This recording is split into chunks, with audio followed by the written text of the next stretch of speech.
आहा, देख रहे हैं राम ही चितय रहे थक लोचन।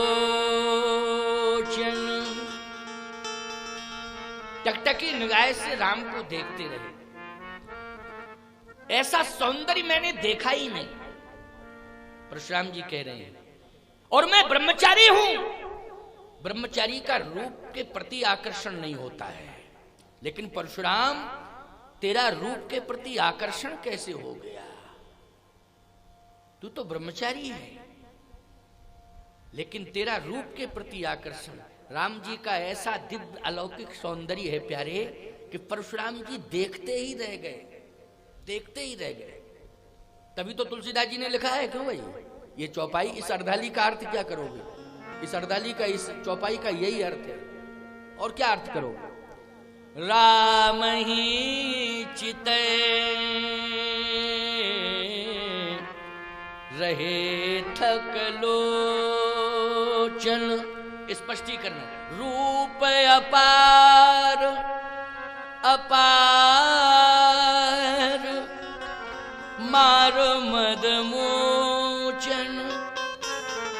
रूप अपार मार मद मोचन।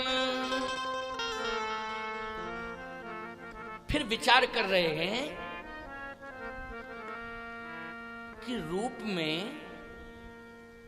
काम का वास होता है, लेकिन इस रूप से तो कामदेव भाग रहा है। बोलो भाई, ये कामदेव भाग रहा है। काम को समाप्त कर देने वाला ये रूप।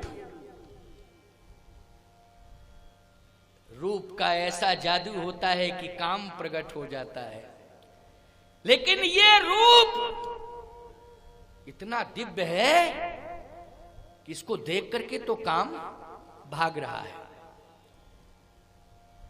लेकिन परशुराम, अब तुझे समझ लेना चाहिए कि तू ब्रह्मचारी है, नैष्ठिक ब्रह्मचारी है। तेरा रूप के प्रति कभी आकर्षण नहीं रहता है, लेकिन मिथिला में जिसके सामने जिस रूप को देख करके तेरा आकर्षण हुआ है, तो निश्चित ही ये समझ लेना चाहिए कि ब्रह्मचारी का आकर्षण सौंदर्य को देख करके, सांसारिक सौंदर्य को देख करके कभी नहीं हो सकता है, क्योंकि सांसारिक रूप में काम का वास होता है। लेकिन परशुराम, तू जिस रूप को देख रहा है ये काम का नहीं है, इसमें तो राम का वास है। ये राम का रूप है। जहां राम तहां काम नहीं। और यहां यदि काम, वैसे जय बरबाज राम असवारा सो सारदहु न बरने पारा, यहां कामदेव स्वयं आया है साहब घोड़ा बन के, और यहां राम जी उस पर बैठ गए कि नहीं? तो बताओ भाई, ये काम भी धन्य हो गया, क्योंकि राम जी बैठे हुए हैं उसके ऊपर। जय बरबाज राम असवारा, उस अश्व के ऊपर वो कामदेव ही था जिस पर राम जी बैठे हैं। तो प्रिय सज्जनों, आज काम भी तो धन्य है। जिस काम की लगाम राम के हाथ में हो, वो काम भी राम बन जाता है प्यारे, वो काम रहता ही नहीं। तो यहां काम नहीं है, यहां तो राम ही राम है। ये श्री जानकी जी का विवाह, सीता राम जी का विवाह है। इस विवाह में राम ही राम, इसलिए मंगलायतन राम जस, इसलिए ये विवाह महत्वपूर्ण है। परशुराम जी ने कहा,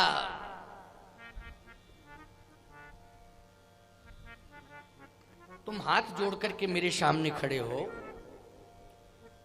क्या कहना चाहते हो? क्या उसका नाम बताने के लिए आए हो जिसने धनुष तोड़ा है? क्योंकि 15 वर्ष की अवस्था है। अच्छा, बच्चे जो होते हैं ना, वो सत्य बोलते हैं। जो बच्चे हैं, वो बात अलग है कि झूठ की ट्रेनिंग दे दो तो अलग बात है, लेकिन वो बिल्कुल सत्य बोलते हैं। बच्चे भगवान के स्वरूप होते हैं, याद रखना। बिल्कुल जो सत्य होगा उसी को बता देंगे, वैसा ही का वैसा। आजकल लोग बच्चों को झूठ बोलने की आदत सिखाते हैं।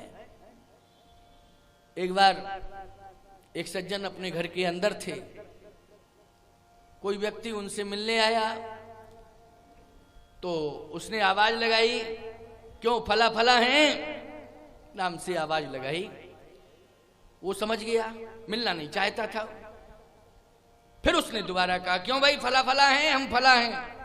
तो छोटा बच्चा था, उससे कहा कि जाओ कह दो पापा है नहीं। तो वो तुरंत ही गया, छोटा ही सा तो बच्चा था, और जैसे ही गया उसने किवाड़ खोले, कहे क्यों पापा हैं, बोले पापा कह रहे हैं जाओ कह दो पापा है नहीं। क्योंकि बच्चा है वो तो सही बोलेगा, तो झूठ की ट्रेनिंग दे रहे हो बच्चों को है? ये आदत तो कम से कम मत डालो बच्चों की, गलत आदत से उनको बचाओ भाई। तुम सत्य ही बोलोगे, तुम्हारा स्वरूप ही सत्य है, मैं देख रहा हूं। तो ये बताने के लिए आए हो कि धनुष किसने तोड़ा? जनक तो मौन है, रो रहे हैं, लेकिन तुम बताओगे बालक हो कि किसने धनुष तोड़ा, उसका नाम बताओ, बताओ। राम जी कहते नाथ संबुधन भंजन हारा, हुई है कोइक दास तुम्हारा। महाराज धनुष तोड़ने वाला आपका कोई दास ही होगा। अब राजाओं ने कहा देखो कैसा गोलमोल बोला, ये कहता है कोई दास होगा, पता नहीं किसको दास मान बैठे, उसी को फरसा दे दे, मूड की बात है। ये नहीं कहता कि मैंने ही तोड़ा है, मैं ही दास हूं, ये नहीं कहता। वही है कोई दास, डायरेक्ट क्यों नहीं कहता मैं ही दास हूं, मैंने ही तोड़ा। वही है कोई दास, सीधा बोलना चाहिए, साफ बोलना चाहिए। परशुराम जी ने कहा नहीं, वो दासवास नहीं। जो हमारे गुरु का अपमान करे वो दास कैसे हो सकता है? वो तो मेरा दुश्मन है, वो दास नहीं है। तुम तो नाम बताओ, क्लियर क्लियर नाम बताओ किसने तोड़ा है, स्पष्ट बोलो। अब राजा सोचने लगे कि पता नहीं हम लोगों की तरफ इशारा न कर दे, लेकिन राम जी गंभीर हैं, कभी नहीं कर सकते ऐसा। उनके समान है कोई गंभीर? हिमालय भी राम से गंभीरता का प्रशिक्षण लेता है, इतने गंभीर हैं। उसी समय लक्ष्मण जी ने थोड़ा पीछे से इशारा किया, भैया। राम जी ने देखा क्या बात है, कौतुक भी देखते हैं कभी कभी, कौतुक देखने का भी मन होता है ना प्रभु का। कहा क्या बात है, आपकी आज्ञा हो तो थोड़ा मैं बाबा जी से बात कर लूं, क्योंकि आपकी लैंग्वेज बाबा जी की लैंग्वेज से मिल नहीं रही है, तालमेल नहीं बैठ रहा है, और हमारी लैंग्वेज डायरेक्ट मिल रही है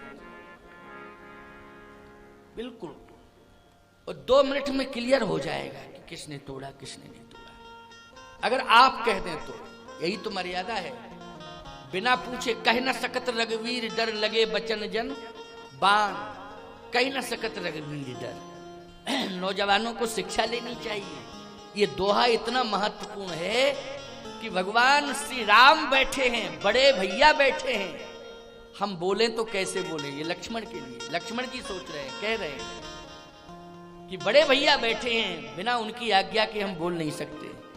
बड़ों के बीच में जब भी तुम बैठो उनकी बिना आज्ञा के कुछ मत बोलो, ये मर्यादा का ध्यान रखो, है नहीं? वो आजकल तो उल्टा है, बूढ़ों के बीच में नौजवान जाएगा तो कहेगा तुम सब बूढ़े हो, चुपचाप बैठो, तुम जमाने को जानते नहीं हो, जमाने की धारा नहीं समझते हो, क्या है क्या नहीं है, बैठो चुपचाप बैठो। और ज्यादा कोई बोलने की कोशिश करता तो कहता सुनो तुम स्टेट बैंक ऑफ इंडिया की कैंसिल चेक हो, बैठो। नहीं बूढ़े बेचारे, आजकल के नौजवान अपने को करेंसी मानते हैं और बूढ़ों को कैंसिल चेक, समझ गए कि अपने को करेंसी मानते। खबरदार, बूढ़ों का आदर करो। अभिवादन शीलस नित्यम वृद्धोपि सेवनः चत्वार तस्य वर्धन्ते आयुर्विद्या यशो बलम।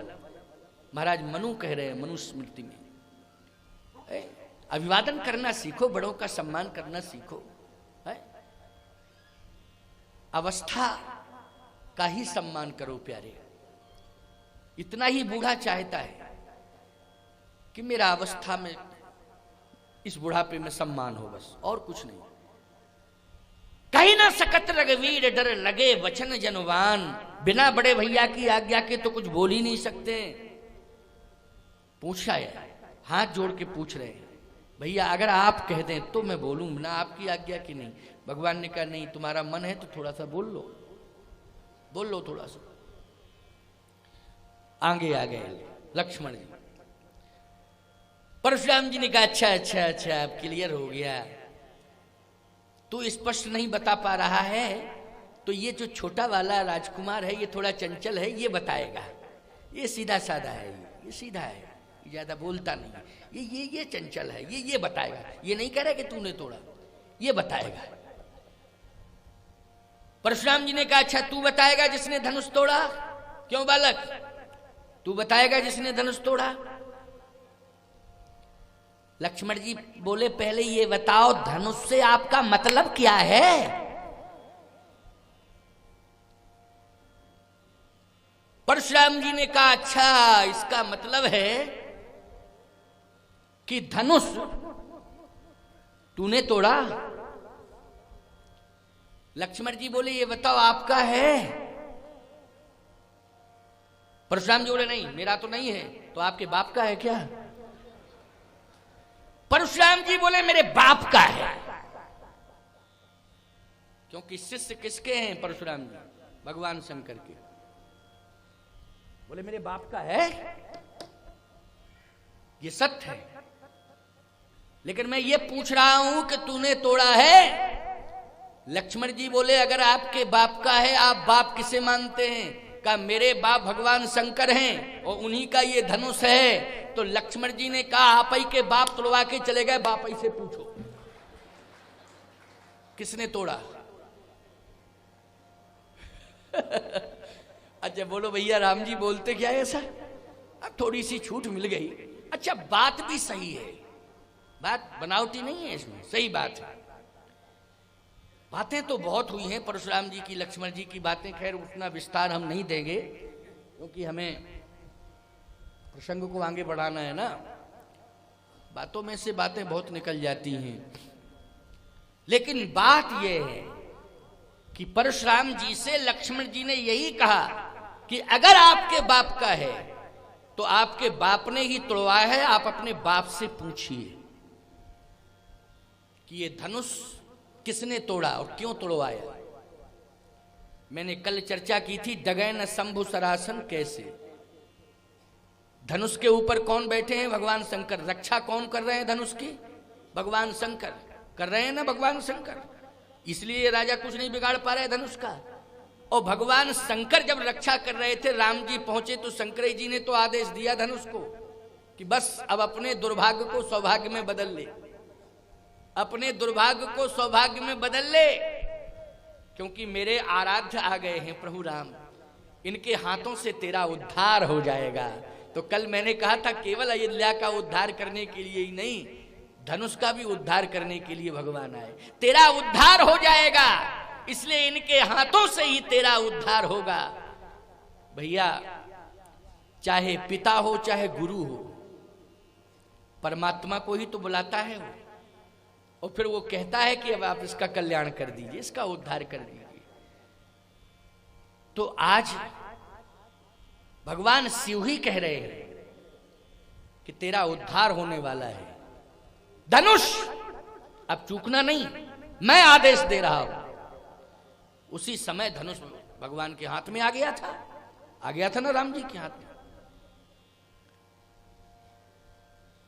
अच्छा ये प्रभाव है। बस आंख बंद हो गई। आंख बंद हुई तो वो दृश्य आ गया परशुराम जी के सामने। समझ रहे हो कि नहीं? कौन सा दृश्य आ गया? कि जब शंकर जी कह रहे हैं धनुष से कि हाथ में पहुंच जा, तेरा उद्धार हो जाएगा, तो परशुराम जी ने कहा कि मैं भी तो तपस्या कर रहा हूं अपने उद्धार के लिए, और एक धनुष अगर मिथिला में है तो एक धनुष मेरे पास भी है, वो भी मेरे गुरुदेव का दिया हुआ धनुष है। मेरे पास जो धनुष है वो भी मेरे गुरु का है, और ये धनुष जो टूटा है ये भी मेरे गुरु का है। तो जब ये अपने आप चला गया इनके हाथ में, तो मेरा भी जा सकता अपने आप इनके हाथ में। क्यों भाई, मेरा भी अपने हाथ आप जा सकता है धनुष, क्योंकि विशेषता है। इसलिए प्रसंग बहुत बड़ा है, लेकिन मैं मूल बात बता रहा हूं। देत चांपया पहीं चल गए, देत चांपया पहीं चल गया, परशुराम मन विस्मय भय, परशुराम मन विस्मय भय, परशुराम मन विस्मय भय। आश्चर्यचकित हो गए परशुराम जी। ओ हो, ये तो परमात्मा है जो चेतन को जड़ करे और जड़े करे चैतन्य। ये जड़ धनुष अपने आप चला गया, चैतन्यता आ गई चैतन्यता की नहीं। और मेरा हाथ चैतन्य था लेकिन जड़ हो गया था, बहे न हाथ दहे रिस, छाती भा कुठार कुंठित नृप घाती। क्योंकि बार बार कह रहे थे परशुराम जी, फरसे से तू आगे क्यों नहीं बढ़ता? फरता बोला हाथ तो बढ़े तब हम बढ़े, जब हाथ ही नहीं बढ़ रहा तो हम क्या बढ़े?